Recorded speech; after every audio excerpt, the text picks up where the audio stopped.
Alors,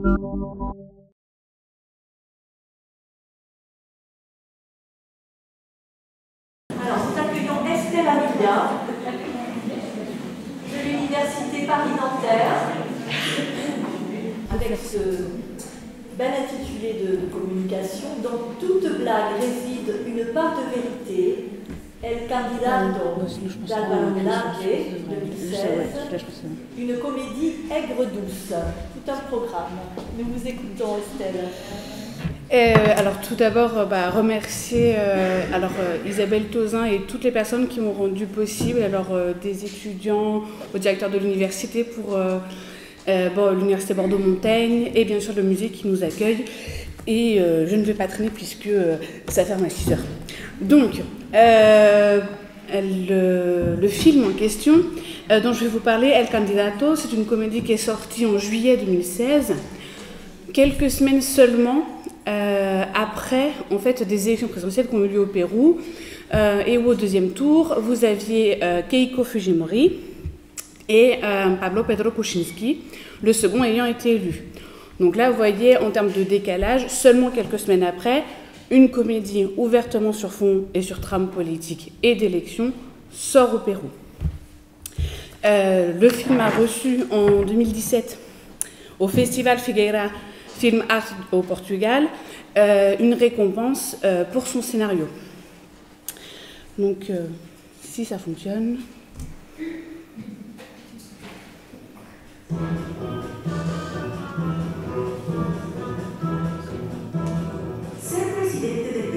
No es tarea fácil. Felizmente, son muchos los que han querido batallar en esta contienda. Algunos con furia, otros con liderismo. Estos valientes han entregado su cuerpo y su alma para convencernos a nosotros, el pueblo, que le otorguemos la gloriosa banda presidencial. Vous avez le début, puisque l'écran sur fond noir avec le texte « Cualquier parecido con la realidad es pura coincidencia ». La musique, qui fait plutôt penser à une musique de cirque, constitue un leitmotiv, qui revient donc par définition au cours du film, et la voix off, avec le début d'éléments visuels que je vais vous montrer dès la diapo numéro 2. Juste d'un point de vue méthodologique, là j'aborde le film en tant que produit, aussi culturel, en tant que révélateur socio-historique, si on s'en réfère à Marc Ferro, qui révèle aussi donc la société dans laquelle il a été généré et produit. Et par le thème qu'il aborde, c'est aussi une forme de représentation de la nation et une fiction, alors qui est d'autant plus investie, reconnue pour le public péruvien. Mais on va voir, et je vais vous montrer que quelle que soit, on va dire, votre maîtrise des codes ou des acteurs comiques du Pérou, on peut totalement y avoir accès. Nous. Alors, c'est vrai, seul petit bémol peut-être, comprendre l'espagnol, puisque, alors je vais peut-être pas m'avancer, mais je ne suis pas certaine qu'il ait été traduit, en l'occurrence. Donc, je vous parlais notamment des affiches, donc par exemple, Clarita Te Veo, El Enanito, ça fait partie, pendant que vous avez la voix off là, qui déclame l'importance le nombre de candidats qui se sont présentés. Et donc vous avez le début in medias res auquel vous avez assisté, on va dire, de manière légèrement différée. Donc c'est avant toute chose une comédie, donc scène comique, avec du comique de situation. Vous avez là, ne serait-ce qu'avec l'affiche de l'un des candidats qui va passer au second tour, Honorato Contreras, un leitmotiv. Alors, en tant que professeur, je ne vais pas critiquer, mais forcément, le comique a une forme quand même de comique de répétition avec éducation, éducation, éducation. Et donc, ce qui va lui coûter à terme sa place suite à bien des choses, c'est qu'il a du mal à sortir de éducation. D'un point de vue comique, il y a aussi donc, des acteurs connus, puisque donc, ce fameux Honorato Contreras est incarné par César Ritter, donc, connu au Pérou. Vous avez aussi donc, Saskia Bernaola qui va incarner la première dame, Manolo Rojas qui incarne Napoléon Córdoba, donc président sortant et candidat à sa propre réélection, ou encore Hernán Vidaurre qui lui va incarner Ego Pereira, un autre des candidats en lice, toujours pour le second tour. Ces personnages sont souvent aussi... ces acteurs incarnent souvent aussi des personnages qui sont caricaturaux. Donc, dans les petits extraits que j'espère pouvoir vous diffuser, vous pourrez peut-être le mesurer sur certaines scènes, soit dans leur mimique, soit dans leurs attitudes. On voit par exemple la première dame qui incarne l'étrangère éprise d'Amazonie. Et donc, par exemple, ça va se ressentir dans sa prosodie, dans ses vêtements, dans ses alliés stratégiques, parce que c'est quand même une élection, et elle veut la gagner. Alors, une comédie soit, mais une comédie historique. Alors là, ça n'est pas du tout mon concept, c'est celui de Sébastien Feuvry. Et donc, le film remplit les 3 critères, donc c'est bien.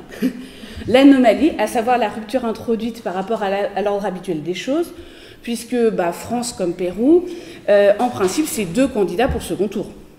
Bon, là, anomalie dès le départ, les 4 que vous aviez sur la première ou la deuxième diapositive arrivent pile ex aequo à 24,99% des suffrages exprimés, et donc on se trouve avec une quadrangulaire pour le second tour à la tête de l'État.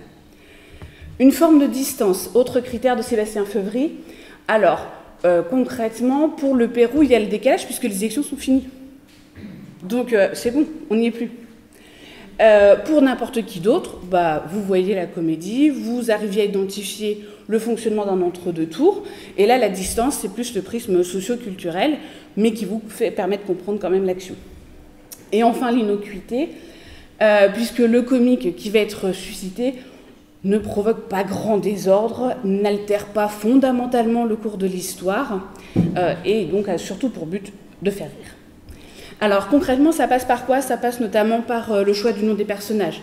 Donc parmi nos candidats, nous en avons un qui veut tout sauf être président, et il veut surtout jouer au foot, c'est Amaru Wapaya. Sauf que Amaru Wapaya, par son seul nom, mobilise la référence historique du rebelle Tupac Amaru, et par le personnage et les traits qu'on lui a donnés, n'est pas sans rappeler, si là vous connaissez plus la politique contemporaine, le mandat et les agissements d'Ollanta Humala. Nous avons un Fujimoto, qui renvoie à Alberto Fujimori, un personnage féminin qui incarne sa fille Akeikito Mandoyo, et enfin celle qui incarne l'épouse d'Amaru Wapaya dans le film, le personnage de Ondine, pas si éloigné d'une certaine Nadine Heredia Alarcón.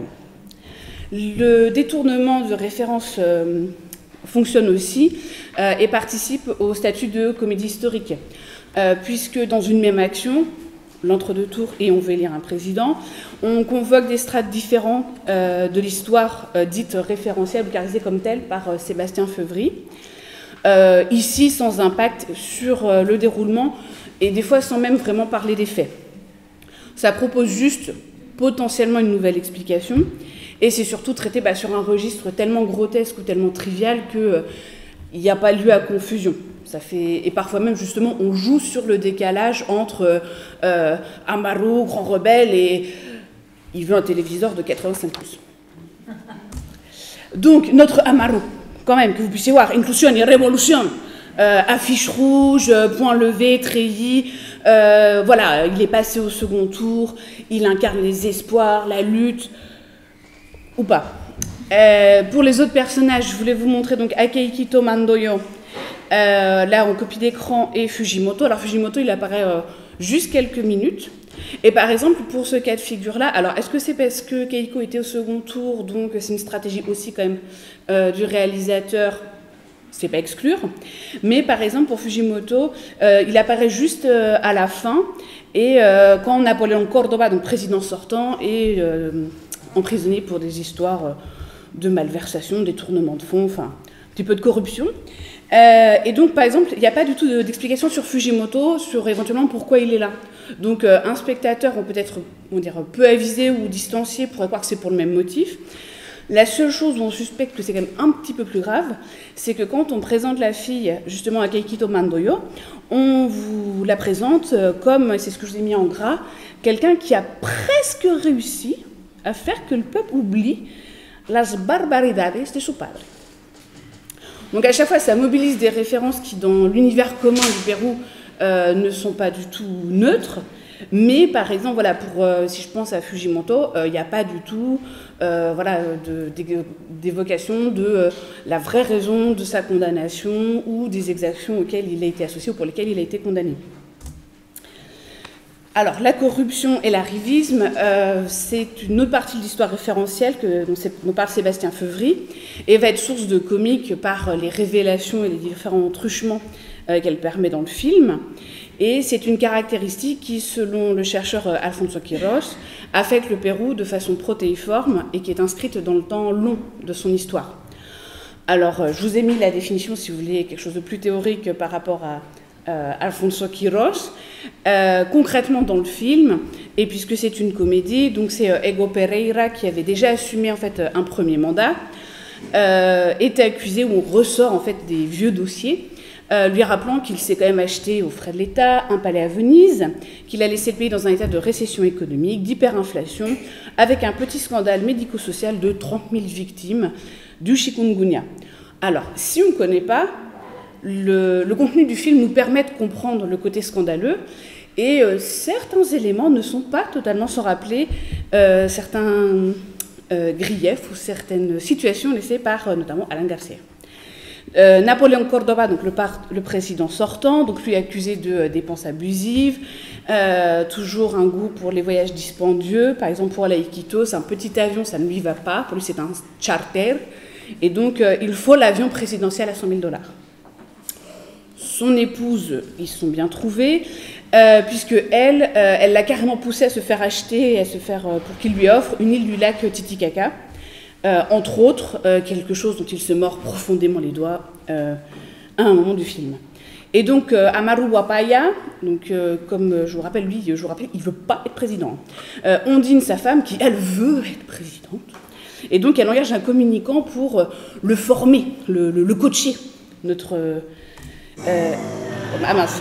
Et donc, il y a une scène où, justement, donc, il y a un faux kidnapping qui est organisé, et en fait, sa femme, quand elle veut vraiment être présidente, il faut que lui puisse participer au débat d'entre-deux tours, et donc, elle le ramène de force, mais elle a réussi à kidnapper ou attraper un mototaxi, mais le mototaxi, normalement, il n'a pas le droit d'aller sur la Panaméricaine ou sur les grandes routes, donc là, ils sont coursés par la police. Ah, pourquoi ça ne lit pas? Bon, je ne sais pas pourquoi ça ne lit pas, c'est dommage. Et donc, en fait, clairement, on a une scène à l'écran de corruption, où vous avez la femme et le communicant qui sont là, prenez presque tout l'argent que vous voulez, et lui, il est là, non, moi, je ne veux pas y aller. Donc, voilà, donc là, vous voyez le côté à la fois corruption montré, le côté... drôle, parce que là, vous connaissez ou pas le Pérou, forcément, là, ça prête à rire tout de suite. Alors, le policier accepte. Alors, tristement, c'est pour le coup... pour le coup, ce qui est plus triste, c'est dans le côté, ça me permettra de payer mon essence parce que c'est moi qui paye mon essence. Et puis, si jamais je dois tirer sur un méchant, de toute façon, j'ai pas de balles parce que c'est moi qui les autofinance. Donc... Alors, ça, c'est donc une comédie sur fond d'exploitation de références historiques. Et donc, en fait, elles s'alimentent les unes les autres et ça constitue la trame principale. Donc, c'est pour ça que j'en ai fait ma première partie. Et en fait, dans ma deuxième partie, l'objectif, c'est de voir comment, du fait de ce synopsis, vous avez aussi des critiques sur la société et donc qui vont aussi poser des questions plus larges ou remettre en perspective certaines choses. Notamment tout ce qui est, alors au système, j'ai pris les médias au sens large, et en me référant aussi aux spécialistes, donc Jean-Michel Frodon, qui rappelle que le cinéma, c'est un dispositif en fait, par excellence, quel que soit le degré, et puis vu l'époque contemporaine, qui construit volontairement ou non en fait, un lieu théorique pour penser les médias. Et donc là, pareil, quel que soit Pérou ou France, et puis alors peut-être encore plus France actuellement, le côté les médias, une campagne, c'est assez... On voit assez vite le lien. Donc ce qui apparaît le plus en premier, c'est le téléjournalisme, avec une émission de fiction qui s'appelle Ruta al Poder, et avec deux journalistes phares, donc Miki, notre BCBG, donc Pituco pour... et il est des fois appelé comme ça dans le film, pour version péruvienne. Alors lui, sa préoccupation, c'est de paraître bien, Donc il a une super cravate, une super veste, mais en bas il est en short et en tongs quand même. Et des lunettes. Et donc par exemple, il y a plusieurs scènes avec je me suis acheté des super lunettes chères, ah mes lunettes sont trop belles, regardez mes lunettes. Mais bon, quand il fait une interview, il confond quand même développement et sous-développement. Ce qui gêne un peu quand même. Et on a son binôme, donc Aurora, donc elle à l'opposé, c'est plutôt une version mini Élise Lucet, donc elle pose toujours des questions un peu pertinentes, qui va tout de suite soulever aussi le problème, par exemple, parce que certains candidats sont invités, ils déclinent les invitations, ou ils ne préviennent pas, ce genre de choses. Et donc, notamment dans les éléments de critique, il y a, alors là où on pourrait s'attendre, alors je ne sais pas, des statisticiens ou des journalistes politiques, et on a par exemple un extrait de l'émission où on a donc invité une voyante pour donner son avis sur l'élection et qui sera donc le futur président du Pérou. Sauf que, alors la scène là pour le coup c'est du comique peut-être un peu lourd, finit sur une sorte de presque scène d'exorcisme où elle n'est finalement pas capable de dire qui sera le futur président du Pérou. Donc là, c'est pas forcément très flatteur, mais ça permet de montrer aussi par le jeu des contrastes. Alors, c'est là où je vous parlais de personnages caricaturaux. Là, que ce soit entre Mickey ou Aurora, vous avez quand même un écart assez important et une distance qui permet de comprendre. Alors, il y a aussi la presse qui n'est pas épargnée. D'un point de vue visuel, dans le film, vous avez comme un flash et un arrêt sur image, mais qui dure juste quelques secondes, le temps d'afficher de fausses unes. Clairement, la première dame, donc, elle veut garder le pouvoir par le biais de son mari, considère la presse comme un canal d'Estado et qu'il est normal de manipuler pour diffuser de fausses rumeurs. Donc là, je vous ai mis quelques-unes des unes qui apparaissent et qui fonctionnent de la manière suivante. On a toujours des gros titres, alors avec des couleurs un peu criardes, souvent différentes, une photo qui cherche à faire du contraste ou à faire vendre et qui reprend, rien que par le titre de l'un des journaux El Amarillo, le principe de la presse jaune, pas chère, efficace, et qui cherche à taper le scandale. Et clairement, je vous le dis, ça n'est pas parce que vous avez des problèmes de vue ou que votre écran est mal réglé, c'est exprès, en fait, que le texte ne soit pas du tout lisible. Donc là, par exemple, notre Honorato, qui va faire face à un football gate qui lui coûte sa campagne, littéralement, on ne sait pas le contenu du texte, et en fait, ça montre qu'on s'en moque. Le but, c'est pas ça, c'est il a osé dire que le foot, c'est peut-être secondaire ou qu'il aime peut-être pas ça, et conséquence, alors là, ça se lit peut-être pas totalement, il devient une menace. Le lien de cause à effet aussi est un peu surprenant. Et dans les différents médias, on va avoir aussi des choses peut-être plus récentes et d'autres choses qui sont liées aussi à la campagne. Donc plusieurs micro-trottoirs qui exploitent des clichés. Par exemple, un jeune qui est interviewé, on lui demande alors pour qui vous allez voter. Donc je vous rappelle, au Pérou, le vote est obligatoire. Et là, le gros cliché sur la jeunesse, ah bon, il y a des élections, je ne suis pas au courant. Vous avez aussi des échos possibles, puisque Aurora, à force de poser certaines questions, elle s'est fait virer. Et donc, il y a un moment donné où il y a pareil micro-trottoir, qu'est-ce que vous en pensez, etc. Et le côté, certaines questions de société, si on a le temps et si je vais assez vite. Il y a aussi les réseaux sociaux comme prise importante et le rôle avec l'image publique. Alors, c'est pas nouveau en soi, on n'a pas attendu les réseaux sociaux pour travailler l'image publique pour une campagne électorale, loin de là. Mais forcément, ça donne c'est une nouvelle modalité en termes de diffusion, de public ciblé. Et donc là, il y a clairement Aurora, comme elle s'est fait renvoyer, elle passe par Facebook pour expliquer un peu son point de vue et un peu créer son nouveau mouvement et dénoncer la situation politique ou ce qu'elle en pense. Donc c'est pareil, là, l'écran est flou, mais même sur un écran de cinéma, on ne voit pas. Et c'est donc son collègue Mickey qui lit à voix haute. Et en fait, Mickey, lui, il est juste vert de rage parce qu'elle a plein de likes. L'autre, c'est dans le contexte du Football Gate, ce sont les insultes un peu sous forme de tweets ou de messages équivalents qui sont adressés donc à comment s'appelle Honorato Contreras. Donc peu flatteur, et puis on va pas dire de gros mots quand même ici. Et alors notre Amaro, lui, pour vous montrer, c'est peut-être là la scène du communicant, pour vous montrer que la construction d'une image d'homme politique, elle est explicitée dans le film lui-même. Donc c'est pas forcément que des extrapolations de ma part. sais pas si on va arriver à voir. Camuflaje en el chulo de campesino ya cumplieron su objetivo. Ahora, el terno y la corbata son las armas para conquistar a los empresarios. El ceño fruncido ha desaparecido y una sonrisa ilumina su cara. La mano ha dejado de ser un agresivo puño para mostrarse abierta y moverse como un pañuelo.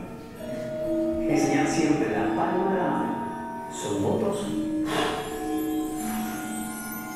asegurados. Nunca escuché tanta maricón. Donc là, vous voyez, entre l'affiche du premier et ce genre de scène, c'est explicite. Et donc, au-delà même du côté de la comédie et de ce qui peut y être lié, et ben en fait, il y a des vraies questions qui sortent. Donc là, c'est pour ça que j'ai appelé ça comédie aigre-douce, parce que on rigole, il y a parfois des scènes un peu lourdes, mais par exemple, le rôle des femmes est très important, puisque en principe, ces quatre, en tout cas ceux qui sont qualifiés, ces 4 candidats masculins, pour le second tour. Et en fait, souvent, elles ne se contentent pas d'être alors femmes de, mères de, etc., mais femmes de pouvoir. Donc, Akeikito Mandoyo, elle ne se présente pas, mais c'est elle qui finance et qui est l'appui, en fait, du candidat Ego Pereira. Donc, la première dame, dont on n'a pas forcément le nom dans le film, donc épouse de Napoléon Córdoba. La mère d'Amaru, donc elle, son rêve, c'est quand même rétablir l'Empire Inca. Donc, voilà. 13 enfants, clairement Amaru c'est le premier, et à la fin du film, suite à plein de péripéties, puisque ça n'a pas marché avec Amaru, elle briefe le deuxième. Et alors, à l'inverse, mais toujours pour le pauvre Amaru, Ondine, sa femme qui, elle, veut être présidente, parce qu'il y a une scène où lui, elle a non, pitié, je ne veux pas être président, et elle, au contraire, à côté, donc ils sont dans le lit, et elle est là, oh si, yo quiero ser presidenta. Donc voilà. Et donc, les deux vont être capables d'organiser un faux kidnapping, de vouloir se le récupérer. Donc, c'est quand même bien peu de choses, ce pauvre Amaru.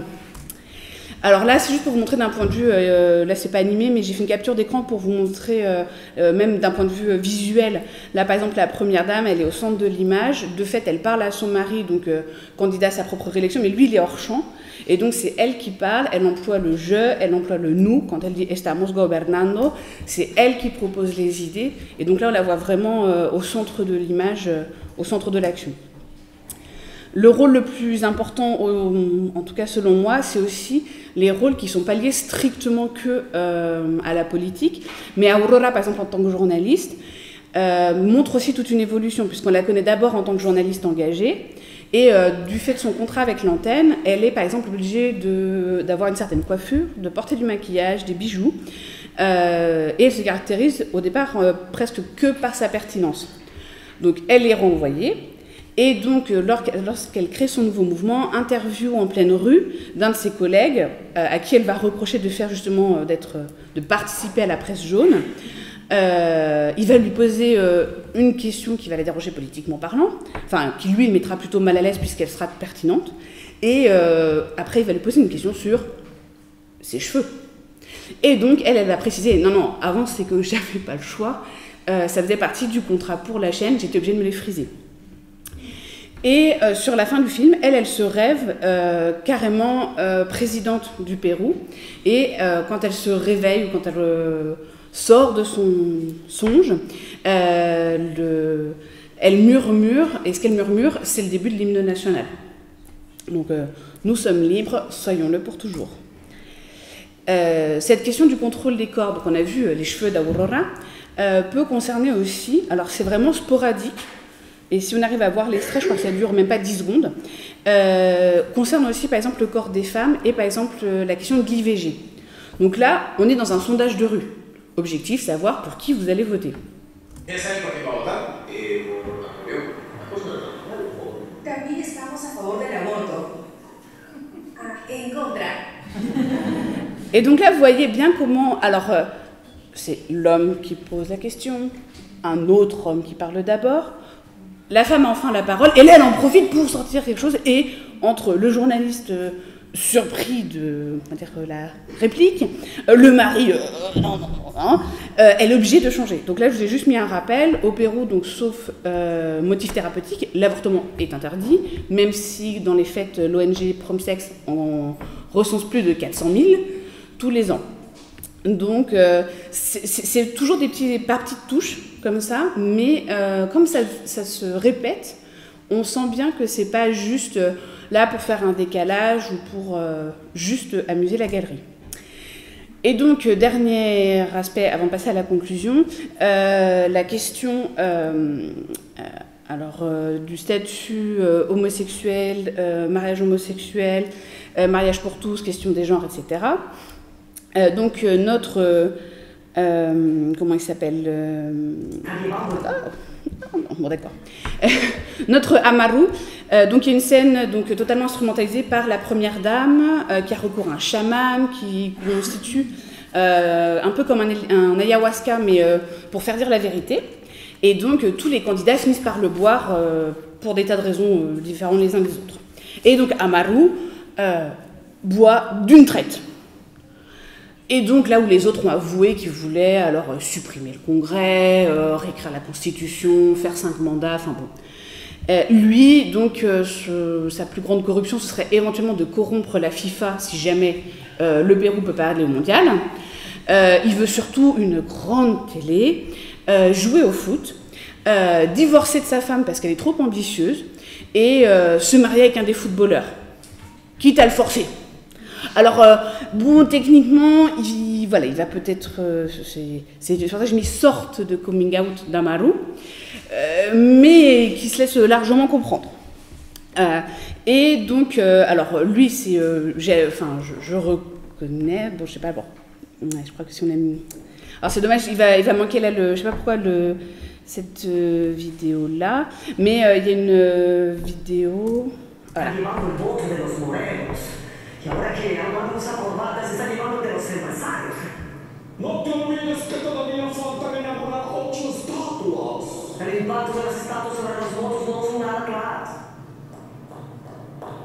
Donc là, on voit que c'est elle qui est devant, hein. C'est elle qui décide. Hein. Y esos van a hacer la diferencia al final. La selva es toda nuestra. Necesitamos minorías menos menores. Ya faltan muy pocos días. Si me permite sugerirle, señor presidente, una minoría numerosa podría ser los gays. ¿Y quiénes son los gays? Los homosexuales. Las estadísticas dicen que el 30% de la población tiene tendencias. Pero solo un 12% se atreve a tener experiencias de ese tipo. Y en la práctica el 3% lo vive abiertamente. ¿Pero dónde están? Pero es una moderna ley que no siguió homosexual esta semana. Y menciona mañana en Twitter en Aberdeen. Pero yo soy hombre.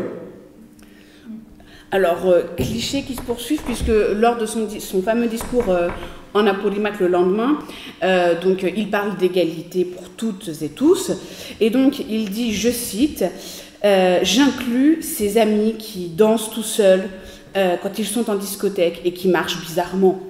Eux aussi portent un fusil à l'armée et un maillot sur le stade de foot. Ils ont aussi les mêmes droits. » Donc là, on passe tous les clichés sur virilité, que ce soit associé au sport, à l'armée, etc. Donc la question là, alors elle est en partie liée à l'intrigue, puisque pour la première dame, c'est une stratégie, il nous faut des voix, donc qui sait qu'on peut cibler. Mais c'est surtout que ça évoque cette thématique-là, ça pose des questions qui font débat au Pérou, alors notamment avec des mouvements récents, alors c'est pas le seul, mais peut-être le plus connu comme Hijo no te metas, qui est peut-être plus lié là aux questions de genre. Et ça va donner lieu à de nouveaux micro-trottoirs. Alors, Honorato Contreras, qui était encore candidat à ce moment-là, lui est résolument pour, il bâtit une argumentation, etc., mais pour laquelle il ne recevra pas d'écho. Et d'autres, à l'inverse, tout simplement citent le Lévitique pour s'y opposer. Et donc, en français, ça donne « Tu ne coucheras point avec un homme comme on couche avec une femme, c'est une abomination ». Et donc, alors forcément, ça fait des extrêmes dans le film, mais ça montre aussi différents courants aussi de pensée qui existent de fait au Pérou dans la société contemporaine. Et donc, pour conclure, parce que sinon je suis juste en temps, donc c'est bien évidemment et avant toute chose une comédie. Sauf que cette comédie dépasse, je pense, les spécificités des références qui seraient strictement péruviennes par les comiques de répétition, les comiques d'action, et donc qui suscitent le rire. L'histoire référentielle sert bien évidemment de cadre et donc elle est d'autant plus comprise et la comédie fonctionne d'autant mieux qu'on les maîtrise, mais elle n'est pas exclusive par rapport, grâce aux précisions apportées, notamment pour les cas de corruption. Et puis alors l'universalisme du thème qui est abordé, à savoir des élections en entre-deux tours, l'ego des candidates ou de leurs adjuvants, les coups bas, les hommes, femmes de l'ombre, la corruption, sont tristement des travers qu'on retrouve dans d'autres contextes et pas seulement au Pérou.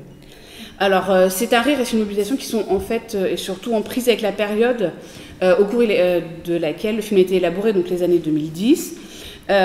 Et donc, selon Marc Ferro, c'est ce qui fait gagner au film de la valeur en tant que document et qui donc en lui-même montre aussi une certaine écriture de l'histoire de notre temps, avec les différents thèmes que moi j'ai appelés des thèmes sociétaux, qui sont abordés en creux, que ce soit alors le rôle, le fonctionnement des médias, la place des femmes dans la société, ou des thématiques comme l'avortement ou l'homosexualité.